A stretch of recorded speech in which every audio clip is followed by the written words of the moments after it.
Alright, here's today's progress report on the voxel style game. So I'm just going to get it up to here. I'm going to run it. So I've got it a chunk border indicator. It's a 16 by 16 by 16 cubic chunk, just no collision grid with indicating everything. And all chunks now automatically load into the scene. So you can see that one there. This one here, if I walk over here, there's a chunk file, so it loaded it. And all chunks are automatically registered by the thing. One current problem is it doesn't unload chunks yet, so things are getting overwritten. So there are now 2 layers, maybe even 3 or 4 layers over here. But, you know, all good things.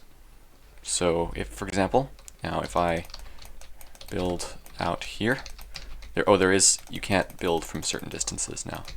That's also in here.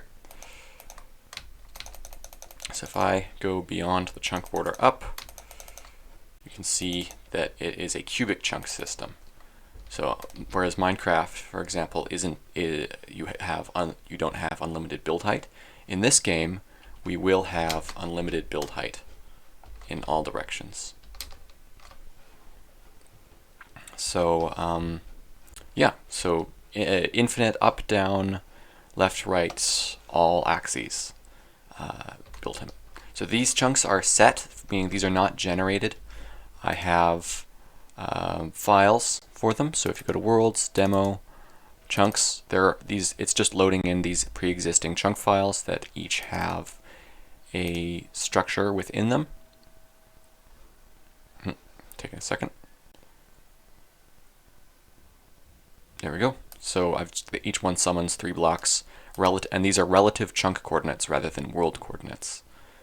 So position ID.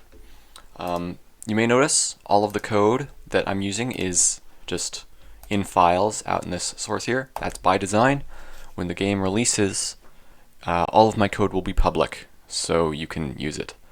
And yeah, as will all my textures, my assets, stuff like that. Anything I can get public, I will make public apart from the dev source file. But other than that, all is good. Thank you all for watching.